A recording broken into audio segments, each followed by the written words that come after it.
नमस्कार दोस्तों, स्वागत है आप सभी का। तो आज हम बात करेंगे इफ़ेक्टिव लेंथ ऑफ बीम के बारे में। ठीक है, इसके पहले हमने इफ़ेक्टिव लेंथ ऑफ कॉलम का वीडियो डाल रखा है चैनल पे। अगर आप लोगों ने ना देखा हो तो आप देख लीजिएगा।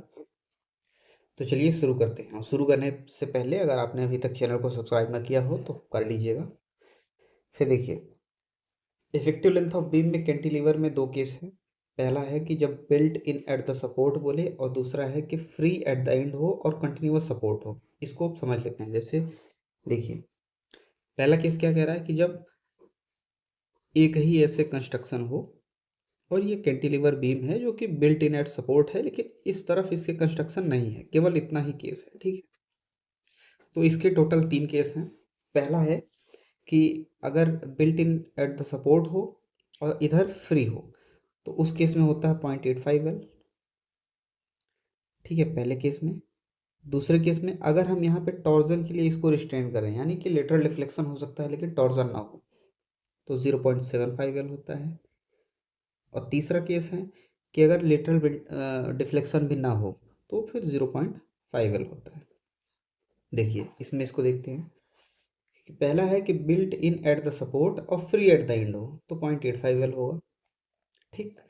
और रिस्ट्रेन अगेंस्ट टॉर्जन है at the end of and the end by continuous construction, यानी कि हम यहाँ पे टॉर्जन के लिए इसे रिस्ट्रेन कर रहे हैं तो 0.75L हो जाएगा, और लेटरल डिफ्लेक्शन और टॉर्जन दोनों के लिए करें तो 0.5L हो जाएगा, जैसा कि इसमें हमने पहले ही देख रखा था। तो देखिए, इसका दूसरा केस क्या है कि फ्री एट द एंड हो और कंटिन्यूअस एट द सपोर्ट, यानी अगर यही सेम केस हो, लेकिन इसमें क्या हो कि इस तरह से और भी बीम हो, यानी इसी सपोर्ट पे और भी बीम मिल रही हो। जैसे अगर आपने घर में पोर्च देखा होगा, तो वो पोर्च कैसे बना होता है कि एक अगर बरामदा आपके बने हैं यहाँ पे, तो ये बीम यहाँ पे है और इसी सपोर्ट पे आगे हमने इस तरह से, इसे छज्जा भी कह सकते हैं, और अगर इसको नीचे से कनेक्ट कर दिया तो पोर्च हो जाता है ये। ठीक है, आगे से। तो यहाँ पे क्या होगा, देखिए अगर इस तरीके से बनाए इसको कि फ्री एट द एंड हो और इधर कंटिन्यूअस कंस्ट्रक्शन चल रहा हो आपका, यानी सपोर्ट पे, इस सपोर्ट पे केवल एक बीम ना मिल रही हो, इधर से भी एक बीम मिल रही है, उस केस में हम देखेंगे free at the end and continuous at the support. देखिए, अब इस केस में क्या है कि अगर ये वाला एंड यहाँ पे फ्री एंड है, कहने का मतलब ये है कि रिस्ट्रेंड नहीं है, तो उस केस में 3L होता है, और पार्शियली रिस्ट्रेंड हो तो 2L हो जाता है, और फुल्ली हो तो L हो जाता है। आइए इसको देखिए कि अनरिस्ट्रेन्ड है against torsion eight the support, यानी यहाँ जो सपोर्ट है इस पे टॉर्जन आ सके तो 3L हो जाएगा, पार्शियली रिस्ट्रेन्ड है तो 2L, और फुली रिस्ट्रेन्ड है तो L। यही टोटल 6 केस हैं कैंटिलीवर में। अब आइए सिंपली सपोर्टेड के बारे में बात करते हैं। इफेक्टिव लेंथ ऑफ बीम में अब हम सिंपली सपोर्टेड बीम के बारे में बात करेंगे। इसमें टोटल 4 केस हैं। तो पहले इंड कंडीशन देखते हैं। इन पहले क्या कह रहा है कि रिस्ट्रेन अगेंस्ट अ टॉर्जन, यानी कि सिंपली सपोर्टेड बीम है एक, और इसमें टॉर्जन नहीं हो सकता दोनों ही एंड पे। ठीक है, रिस्ट्रेन है against torsion. Unrestrained against lateral bending, यानी इसमें लेटरली बेंडिंग हो सकती है कुछ इस तरीके से। देखिए, जैसे इस तरीके से हो जाए लेटरली, ऐसे ऊपर से नहीं, इस तरीके से लेटरली। तो लेटरली अगर अनरिस्ट्रेंट है तो एल होगा, पार्शियली रिस्ट्रेंट है तो 0.85, और फुल्ली है तो 0.7। अच्छा, अगर इसमें हम ब्रेसिंग सिस्टम कर दें बीच में, तो distance between intersection of bracing, बस ये याद रखिएगा कि अगर ब्रेसिंग होगा तो ब्रेसिंग के बीच की डिस्टेंस जो होगी वही इफेक्टिव लेंथ होगा। इसको एक बार आइए इमेज से भी समझ लेते हैं। तो देखिए, अब इसको इमेज के ज़रिए समझ लेते हैं।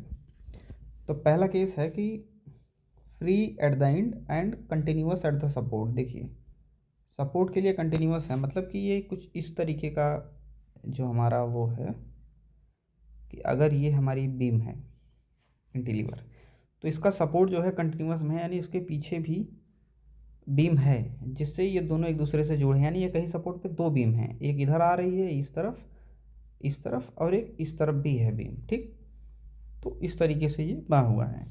तो इसमें अगर टॉर्जन के लिए अनरिस्ट्रेंड है, पहला केस, अगर टॉर्जन के लिए अनरिस्ट्रेंड है तो 3L होगा, पार्शियली रिस्ट्रेंड है तो 2L होगा, और फुल्ली रिस्ट्रेंड है तो L होगा, जैसा कि पहले ही हम लोगों ने देख रखा है। ठीक, तो ये हो गया पहला केस। इसका दूसरा केस देखिए, कैंटिलीवर में ही। अब क्या कह रहा है देखिए कि फ्री एट द एंड, यहाँ पे फ्री है ये वाला एंड, और यहाँ पे ये बिल्ट इन सपोर्ट है। ठीक है, built in at the support, तब जो इफेक्टिव लेंथ होगी 0.85 L होगी। अब इसमें क्या है कि टॉर्जन के लिए रिस्ट्रेंड है यहाँ, लेकिन लिटरल डिफ्लेक्शन हो सकता है तो 0.75 हो जाएगा, और यहाँ पे टॉर्जन के लिए भी है और बेंडिंग भी नहीं हो सकती, यानी लिटरल डिफ्लेक्शन नहीं हो सकता, तो 0.5L हो जाएगा। ठीक, यही 3 केस इसमें भी है। आप देखते हैं सिंपली सपोर्टेड के केस में, तो सिंपली सपोर्टेड बीम ये है। अब इसमें देखिए 3 केस हैं। पहला केस,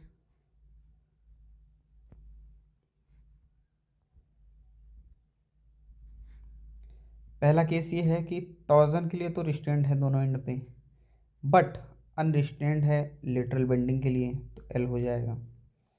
ठीक, अब इसमें पार्शियली रिस्ट्रेंड है, पार्शियली रिस्ट्रेंड मतलब थोड़ा बहुत हम कहीं कहीं दे सकते हैं, तो 0.85L हो जाएगा, और फुल्ली रिस्ट्रेंड है तो 0.75L हो जाएगा। और अगर हम ब्रेसिंग लगा रहे हैं तो स्पेसिंग ऑफ ब्रेसिंग, यानी जो ब्रेसिंग के बीच की डिस्टेंस होगी वही इफेक्टिव लेंथ होगा।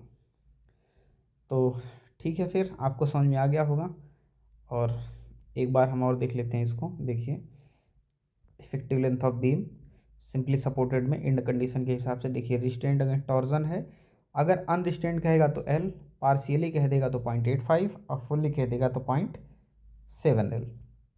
यानी सिंपली सपोर्टेड में वैल्यू कैंटिलीवर से थोड़ी ज़्यादा होती है। कब? जब कैंटिलीवर में बिल्ट इन एट सपोर्ट बोले तब। और अगर इफेक्टिव लेटरल ब्रेसिंग है at interval along the length, तो distance between intersection of bracing member. और कैंटिलीवर में, कैंटिलीवर के केस का फिर यही है, effective length of beam cantilever में देखिए built in at the support के 3 केस हैं। फ्री एट द एंड है तो 0.85, रिस्ट्रेंड अगेंस्ट टॉर्जन है तो 0.75। देखिए फ्री एट द एंड बोलेगा तो 0.85, रिस्ट्रेंड अगेंस्ट टॉर्जन बोल देगा तो 0.75, और अगर लिटरल डिफ्लेक्शन और टॉर्जन दोनों के लिए है तो 0.5 हो जाएगा। ठीक है, उसके बाद 3 केस इसके और हैं। कब? कंटिन्यूअस कंस्ट्रक्शन हो, कंटिन्यूअस हो एट सपोर्ट पे, तो अगर अनरिस्ट्रेंड है तो 3L, पार्शली है तो 2L, फुल्ली है तो L। ठीक, तो यही इसके केस थे। उम्मीद है आपको समझ में आई होगी। तो मिलते हैं नेक्स्ट वीडियो में। अगर आपको वीडियो अच्छी लगी हो तो वीडियो को लाइक करिएगा, चैनल को सब्सक्राइब करिएगा। और आपको पता है कि इन जैसे छोटे छोटे जो टॉपिक हैं जो RRB जेई या स्टेट जेई में किसी भी एग्ज़ाम में आ रहे हैं, तो उसे हम ऐसे छोटे छोटे वीडियो में सॉल्व करने की कोशिश कर रहे हैं।